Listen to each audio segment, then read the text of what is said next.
तो हमने देखे थे कि एक्सट्रैक्शन ऑफ मेटल में मेटल को हम क्या करते थे, पहले लेके उसका जो मेटल का ओर होता था उसको हम लेके उसका क्रॉसिंग एंड ग्राइंडिंग करते थे। आफ्टर दैट उसका कंसेंट्रेशन किया जाता था।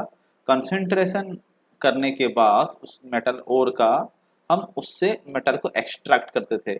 और एक्सट्रैक्ट करते टाइम में हम जो उस कंसेंट्रेशन के बाद वो जो मेटल ओर था उसको अपना ऑक्साइड में कन्वर्ट करते थे। और मेटल ओर को जो मेटल ऑक्साइड में कन्वर्ट किया जाता था, मेटल का दो ओर होता था, इसके metal carbonate and metal sulphide. जो कार्बोनेट ओर होता था उनको कैल्सिनेशन करते थे, जो सल्फाइड ओर होता था उनको रोस्टिंग करते थे, और दोनों ही मेथड में मेटल ऑक्साइड बनता था। तो वो बनने के बाद जैसे मेटल ऑक्साइड को हम क्या करते थे, फिर रिड्यूस करते, रिड्यूस करने के बाद ये मेटल आता था। तो इलेक्ट्रोलाइसिस मेथड में जब हम जो extraction of metal at the top of the reactivity series था, उनको इलेक्ट्रोलाइसिस में हम जो मेटल एक्सट्रैक्ट करते थे वहां पे तो प्योर मेटल बनता था। लेकिन ये जो हम रिडक्शन करके जो मेटल निकालते हैं, ये रिडक्शन करके जो भी मेटल आता है वो उतना प्योर नहीं होता है, उसमें स्टिल कुछ इम्प्यूरिटीज रहता है। और उस इम्प्यूरिटीज को हम रिमूव करने के लिए हम क्या करते हैं, ये रिफाइनिंग ऑफ मेटल करते हैं। रिफाइन करने से हमें क्या होता है, प्योर मेटल मिलता है। तो आपको ये ध्यान देना है, तो जो भी मेटल प्रोड्यूस होता है बाय रिडक्शन, उसमें स्टिल कुछ इम्प्यूरिटीज रहता है। तो metals produced in metals produced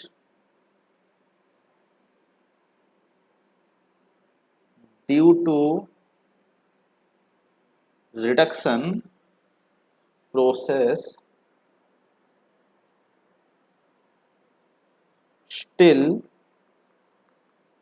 contain some impurities।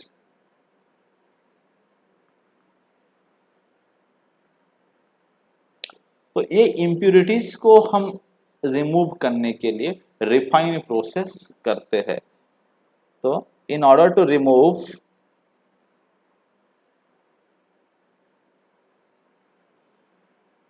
the impurities,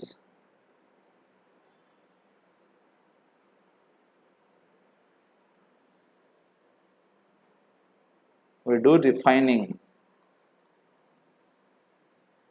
of metals। ये रिफाइनिंग ऑफ मेटल्स में हम तीन प्रोसेस देखने वाले हैं। फर्स्ट एक है इलेक्ट्रोलाइटिक रिफाइनिंग,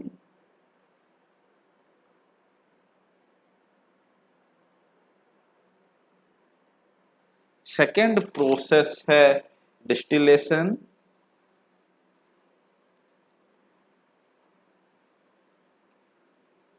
थर्ड प्रोसेस है लिक्विएशन। तो चलो हम स्टार्ट करते हैं एक एक करके। तो सबसे पहले हम देखेंगे इलेक्ट्रोलाइटिक रिफाइनिंग। यह है इलेक्ट्रोलाइटिक रिफाइनिंग का सेटअप जो आपको दिख रहा है।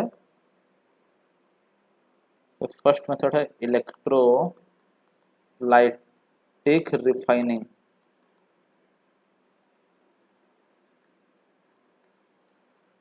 ये जो इलेक्ट्रोलाइटिक रिफाइनिंग है, यहाँ पे इसका जो सेटअप है, ये सेटअप को आप पहले देख लीजिए। ये जो एक बैटरी है यहाँ पे लगा है, ये जो पावर सप्लाई कर रहा है, इसका ये है नेगेटिव वाला इलेक्ट्रोड। मतलब नेगेटिव इलेक्ट्रोड मतलब उस बैटरी का नेगेटिव टर्मिनल को जो लगा है, ये बैटरी का नेगेटिव टर्मिनल है। और बैटरी का नेगेटिव टर्मिनल को जो लगा है हम उसको क्या बोलते हैं, कैथोड। ये है बैटरी का पॉजिटिव टर्मिनल, और बैटरी का पॉजिटिव टर्मिनल को जो लगा रहता है उसको हम बोलते हैं एनोड। तो हमें जो मेटल रिडक्शन प्रोसेस से मिला होगा, जिसका कि हम रिफाइन करना चाहते हैं, जिसको हम रिफाइन करेंगे, उनमें से जो इम्प्योर मेटल होगा उस इम्प्योर मेटल को हम एनोड बनाएंगे। जो भी इम्प्योर मेटल था उस इम्प्योर मेटल को सीधा ला के हम कहाँ पे लगा देंगे, इस एनोड पे लगा देंगे। तो एनोड का जो इलेक्ट्रोड है वो किससे बना है, इम्प्योर मेटल से बना है।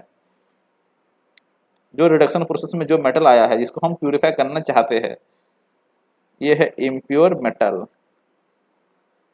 जो भी आया है रिडक्शन प्रोसेस से।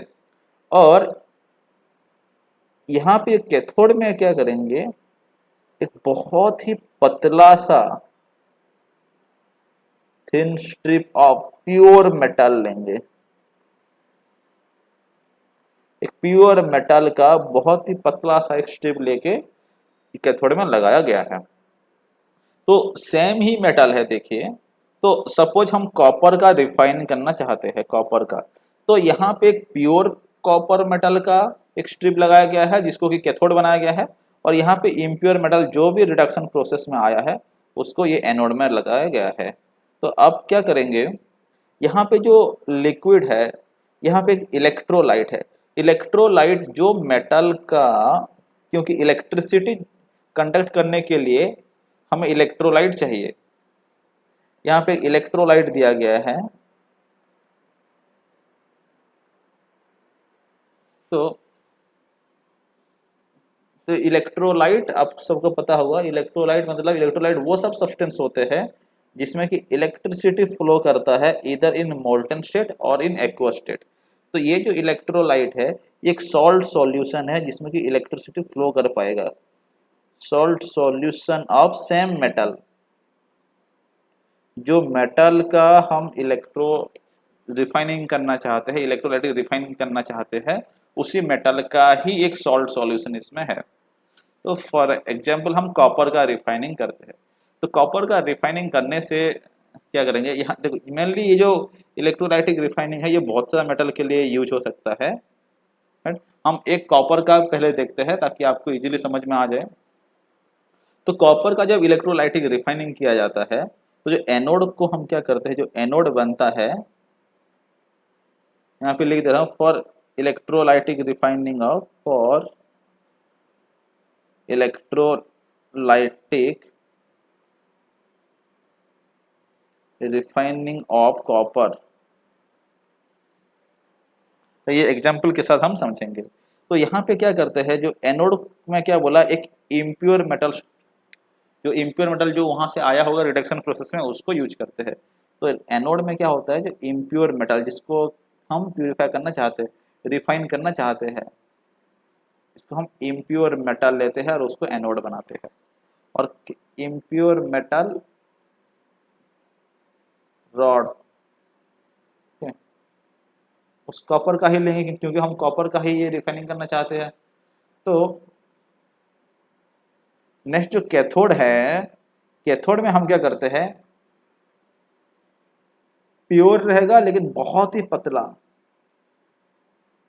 ये पतला हम क्यों लिए वो धीरे धीरे आपको पता चलेगा, अभी मैं बोलूंगा। Pure thin strip of copper, यहाँ पे कॉपर को लिया जाता है। तो अब क्या होगा, तो ये प्रोसेस में एक इलेक्ट्रोलाइट चाहिए जिसमें कि इलेक्ट्रिसिटी फ्लो करे, क्योंकि हम एक्सटर्नल सोर्स जो लगाए हैं वो जो इलेक्ट्रिसिटी जो सप्लाई कर रहा है फ्लो करने के लिए यहाँ पे इलेक्ट्रोलाइट जो है, इलेक्ट्रोलाइट क्या है, वो सेम मेटल का solution of salt of copper, क्योंकि CuSO4 को यहाँ पे यूज करते हैं। तो देन क्या होगा, जैसे इलेक्ट्रिसिटी फ्लो होता है, तो इलेक्ट्रिसिटी फ्लो होने से क्या होगा, जो जो इम्प्योर मेटल से, तो यहाँ पे डायग्राम है, यहाँ पे तो CuSO4 सॉल्यूशन हम ले लिए, SO4 सॉल्यूशन। CuSO4 में क्या होता है, Cu2+ रहता है, SO4-2 रहता है। तो यहाँ पे धीरे धीरे क्या होता है, जैसे हम इलेक्ट्रिसिटी सप्लाई करते हैं तो कैथोड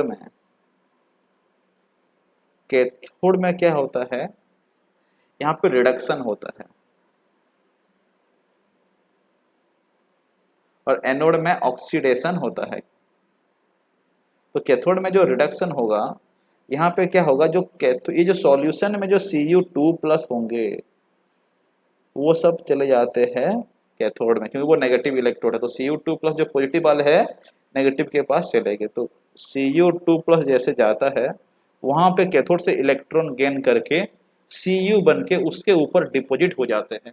तो देखिए सॉल्यूशन से क्या हुआ, कॉपर चला गया, सॉल्यूशन में जो CuSO4 था वहां से कॉपर जाके कैथोड के ऊपर क्या हो गया, डिपॉजिट हो गया। तो प्योर कॉपर जो है वो जाके कैथोड के ऊपर डिपॉजिट हो रहा है। अब एनोड में क्या होता है, एनोड में देखो SO4 2 माइनस तो नेगेटिव है, ये जाता है लेकिन ये ऑक्सीडाइज नहीं हो पाता है। तो ये क्यों ऑक्सीडाइज नहीं हो पाता है, ये सल्फर है। अगर ये सल्फर का ऑक्सीडेशन स्टेट हम निकालेंगे, ये सल्फर का ऑक्सीडेशन स्टेट SO4 माइनस 2 में, इसका अगर हम निकालेंगे X, और ये ऑक्सीजन का होता है, 4 ऑक्सीजन है, उसका चार्ज -2, टोटल चार्ज कितना है -2। तो सल्फर का अगर हम देखेंगे, इसका +6 ऑक्सीडेशन स्टेट आएगा। तो सल्फर और ऑक्सीडाइज नहीं हो पाता है। तो वहाँ पे क्या जाता है, क्योंकि सल्फर के बाहर 6 इलेक्ट्रॉन रहते हैं और इसका जो मैक्सिमम ऑक्सीडेशन स्टेट 6 हो पाता है। तो सल्फर और यहाँ पे ऑक्सीडाइज नहीं होते।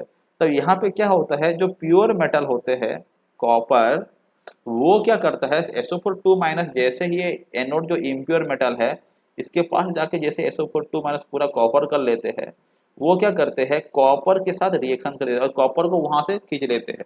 और यहाँ पे क्या होता है, जो एनोड से, एनोड में क्या है, जो कॉपर है, कॉपर हो जाता है Cu+2+2e। तो एक तरह से यहाँ पे क्या हो रहा है, कॉपर क्या बन जा रहा है, Cu2+ बन जा रहा है। तो यहाँ पर जो कॉपर है ये एनोड में, वो क्या बन गया, Cu+2 बन गया। और Cu+2 क्या हो रहा है कैथोड में, ये गेन करके फिर से Cu बन जा रहा है इलेक्ट्रॉन, ये गेन करके फिर से यहाँ पे कॉपर बन के क्या डिपॉजिट हो जा रहा है। तो धीरे धीरे क्या हो रहा है, ये एनोड से कॉपर निकलते जा रहे हैं और सॉल्यूशन में आ रहे, और सॉल्यूशन से फिर से कॉपर जाके, एनोड से कॉपर निकले Cu2+ बन के सॉल्यूशन में आ गए, और सॉल्यूशन से फिर से कॉपर इलेक्ट्रॉन गेन करके वो कहाँ चला जा रहा है, कैथोड के ऊपर डिपॉजिट हो जा रहा है। तो धीरे धीरे क्या होगा, क्योंकि एनोड से मेटल निकलते जा रहे हैं तो एनोड पतला होते होते जाएगा, और कैथोड के ऊपर डिपॉजिट हो रहे हैं इसलिए कैथोड मोटा होता होता जाएगा। तो कैथोड का थिकनेस बढ़ता बढ़ता जाएगा धीरे धीरे। और यहाँ पे जो है मेटल जो एनोड में लिए है, वहां से कॉपर निकलते जा रहे हैं, वो धीरे धीरे पतला होते जा रहा है। और जो भी इम्प्यूरिटीज है, जो भी सोल्यूबल इम्प्यूरिटीज, तो ये सॉल्यूशन में रह जाएंगे, सोल्यूबल इम्प्यूरिटीज सब ये सॉल्यूशन में रह जाएंगे। जो भी इनसॉल्यूबल है, ये नीचे जो है, ये इनसॉल्यूबल इम्प्यूरिटीज ये नीचे डिपोजिट हो जाते हैं। नीचे जो डिपोजिट हो जाते हैं जो इनसॉल्यूबल इम्प्यूरिटीज, इसको हम बोलते हैं एनोड मड, इसको हम बोलते हैं एनोड मड। ये जो है सब इनसॉल्यूबल इम्प्यूरिटीज है। एनोड मड क्या है, इनसॉल्यूबल इम्प्यूरिटीज, वो एनोड के नीचे रहते हैं इसलिए उसको एनोड मड बोलते हैं। तो जैसे ही ये एनोड पूरा खत्म हो जाएगा, हम फिर से एक इम्प्योर मेटल का रॉड को यहाँ पे रखेंगे और फिर से यहाँ पे एक थिन स्ट्रिप कैथोड में लेके फिर से ये प्रोसेस कंटिन्यू कर सकते हैं। तो बेसिकली यहाँ पे हमने जो देखा, तो इलेक्ट्रोलाइसिस प्रोसेस में जो इम्प्योर मेटल है, तो यहाँ पे क्या होता है, इम्प्योर मेटल, तो impure metal is made as anode, जैसे कि हमने देखे, a thin strip of pure metal is made as cathode। Then हम एक इलेक्ट्रोलाइट लिए थे, तो इलेक्ट्रोलाइट क्या होता है, an aqueous solution containing a soluble salt of the same metal is used as electrolyte। then when we pass the electricity, right, on passing electricity, pure metal क्या होता था, सॉल्यूशन से जाके वो कैथोड के ऊपर डिपॉजिट होता था, और equivalent amount of pure metal क्या होता था, जो एनोड है, एनोड से वो आके सॉल्यूशन में डिजॉल्व होता था। So on passing electricity, pure metal from the solution is deposited on the cathode and equivalent amount of pure metal from the anode dissolves into the electrolyte. Next क्या होता था, जो भी इम्प्यूरिटीज थे, soluble impurities, वो तो solution में dissolve हो जाते थे, बट जो इनसॉल्युबल इम्प्यूरिटीज थे वो नीचे सेटल हो जाते थे और उनको हम बोलते थे anode mud. So soluble impurities goes to the solution and insoluble impurities they settle down as anode mud. तो ये एनोड मड से क्वेश्चंस भी आता है। और ग्रेजुअली क्या होता है, हमारा एनोड का साइज छोटा छोटा होता जाता है और फाइनली हम उसको रिप्लेस करते हैं, फिर से वो जैसे एनोड खत्म हो जाता है, फिर से एक इम्प्योर मेटल का रॉड ला के उस पर एनोड बनाते हैं। तो इस तरह से इलेक्ट्रोलाइटिक रिफाइनिंग होता है। तो ये प्रोसेस में बहुत सारे मेटल का रिफाइनिंग किया जाता है, कि कॉपर कॉपर का तो हमने अभी देखे, कॉपर भी, जिंक भी यूज हो सकता है, टिन का भी रिफाइनिंग होता है, निकल, सिल्वर, गोल्ड, ऐसा बहुत सारा मेटल है। ये सारा मेटल के लिए ये प्रोसेस यूज होता है। तो ये था electrolytic refining of metal. Next हम देखेंगे यहाँ पे डिस्टिलेशन प्रोसेस है। तो ये डिस्टिलेशन प्रोसेस जो है, ये सेकंड प्रोसेस है रिफाइनिंग का, डिस्टिलेशन। तो ये डिस्टिलेशन में जो भी मेटल का हम रिफाइनिंग करते हैं उसका एक कंडीशन रहना चाहिए। वो मेटल जिसका हम प्यूरिफाई करेंगे, रिफाइन करेंगे, उसका जो बॉइलिंग पॉइंट है वो कम होना चाहिए। तो यहाँ पे कंडीशन क्या है, metal to be refined should have low boiling point. Metal to be refined should have low boiling point. तो यहाँ पे जैसे कि यहाँ पे जिंक को हम कर सकते हैं, मर्क्यूरी कर सकते हैं, कैडमियम कर सकते हैं, ये सारा मेटल को यहाँ पे कर सकते हैं। तो यहाँ पे क्या किया जाता है, ये जो आपको दिख रहा है, एक रेटोट में, ये रेटोट में यहाँ पे वो जो हम जिसको जो मेटल को हम रिफाइन करना चाहते हैं वो यहाँ पे उसको रखा जाता है। यहाँ पे रखने के बाद, ये कंटेनर के अंदर रखने के बाद इसे हीट किया गया है। तो हीट जैसे किया गया है, यहाँ पे हीट जैसे किया जाता है, हीट करने से क्या होगा, जो भी वो मेटल है वो मेटल क्या होगा, वेपर बन के वो निकल जाता है। वेपर बन के उसका जो वेपर चले जाते हैं, और ये जो पाइप जो इससे कनेक्ट हुआ है, इधर से मेटल आ जाते हैं, यहाँ से मेटल पूरा सब आते हैं, और यहाँ पे क्या होता है, मेटल फिर से कंडेंस हो जाता है। ये मेटल, जो मेटल का वेपर आता है, मेटल वेपर ये कंटेनर से निकल के यहाँ पे आया, और यहाँ पे आने के बाद यहाँ पे कंडेंस हो जाता है। मेटल वेपर फिर से कंडेंस हो जाएगा, तो जो प्योर मेटल है फिर से वो लिक्विड फॉर्म में इधर हमें मिल जाता है। तो यहाँ पे मेटल का तो बॉइलिंग पॉइंट कम होता है, इसलिए मेटल वेपर बन के निकल गया, और जो इम्प्यूरिटीज है वो इम्प्यूरिटीज सब यहाँ पे नीचे रह जाते हैं। तो इस तरह से इम्प्यूरिटीज तो यहाँ पे रह गया, और जो प्योर मेटल है वो सेपरेट होके चला गया, और उसका वेपर को हम क्या किए, ये जो कंडेंसर है, उस कंडेंसर में मेटल वेपर फिर से कंडेंस हो जाता है। कंडेंस होने के बाद यहाँ पे प्योर मेटल आता है, और प्योर मेटल को एक रिसीवर में यहाँ पे हम कलेक्ट करते हैं, वो धीरे धीरे कूल होके फिर से सॉलिडिफाई हो जाता है। तो यहाँ पे मेनली जो हम करते हैं, the in this method the impure metal should be heated, the impure metal is heated in a retort, and the vapor of metal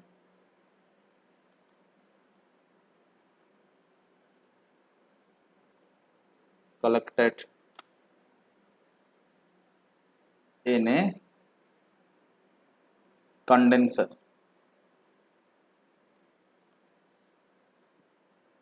Okay. After that,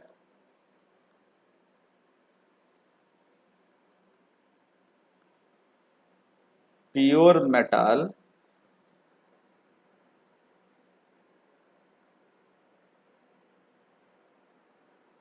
collected in the form, in liquid form.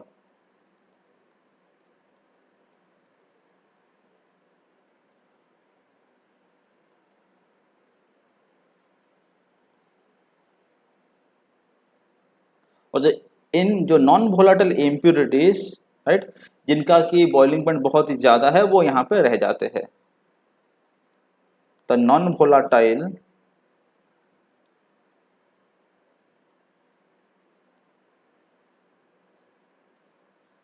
volatile impurities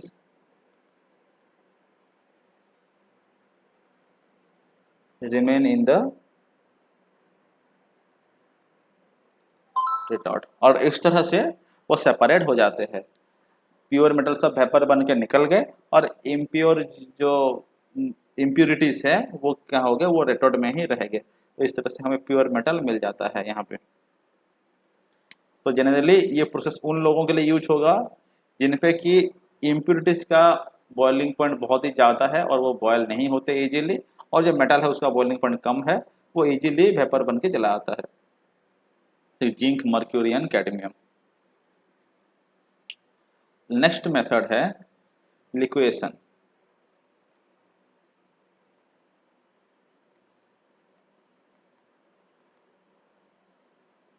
तो next method liquation.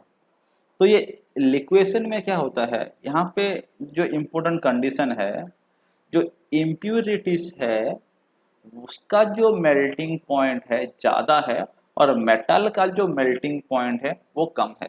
तो यहाँ पर जो important जो condition use होता है यहाँ वो क्या है, metal to be refined should have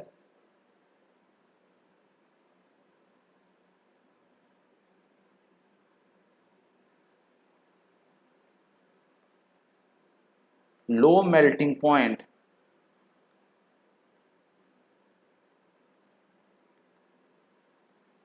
then the impurities। तो यहाँ पे देखिए, यहाँ पे जो यहाँ पे जिसको हम रिफाइन करना चाहते हैं उसको डाला जाता है। डालने से ये जो एक स्लोप जैसा हुआ है, इस स्लोपिंग सरफेस पे इसको हीट किया गया है। स्लोपिंग सरफेस पे जैसे हम हीट करते हैं वो जो इम्प्योर मेटल को, तो यहाँ पे क्या होता है, जो मेटल का, क्योंकि मेटल का जो मेल्टिंग पॉइंट है, मेटल का मेल्टिंग पॉइंट कम है, क्योंकि ये जो मेल्टिंग पॉइंट है, मेल्टिंग पॉइंट मेटल का कम है देन इम्प्यूरिटीज। तो क्या होता है, यहाँ पे जो मेटल जो मेल्ट होके यहाँ पे ये स्लोपिंग सरफेस पे फ्लो करके नीचे चले आते हैं, और यहाँ पे हम उस मेटल को हम कलेक्ट करते हैं। और जो इम्प्यूरिटीज है, क्योंकि वो इतना जल्दी मेल्ट नहीं होते हैं, वो इनफ्यूजिबल इम्प्यूरिटीज वो ऊपर रह जाते हैं, और इस तरह से हमें प्योर मेटल यहाँ पे मिल गया और जो इम्प्यूरिटीज है वो ऊपर रह जाते हैं।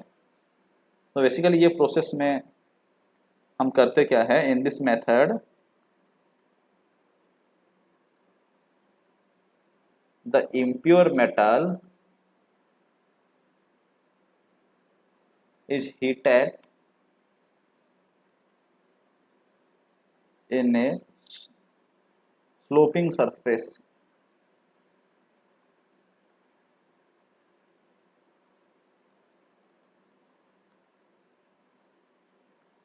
देन आफ्टर दैट क्या होता है, जो भी प्योर मेटल है उसका मेल्टिंग पॉइंट कम है तो वो इजीली फ्लो करके सेपरेट हो जाता है।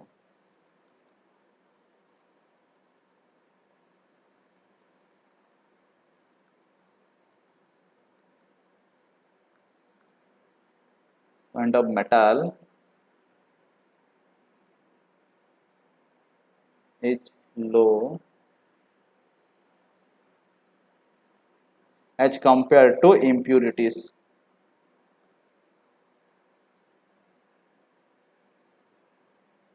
Hence metal flows down and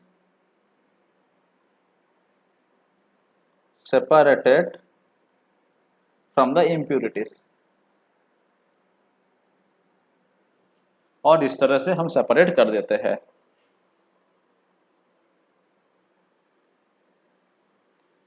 और इस तरह से हमें प्योर मेटल जो है रिसीवर में हम कलेक्ट कर देते हैं और इम्प्यूरिटीज जो है वो ऊपर रह जाता है।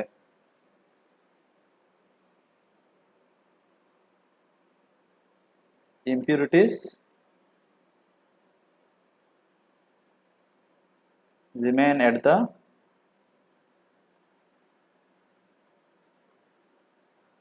top of the surface, sloping surface।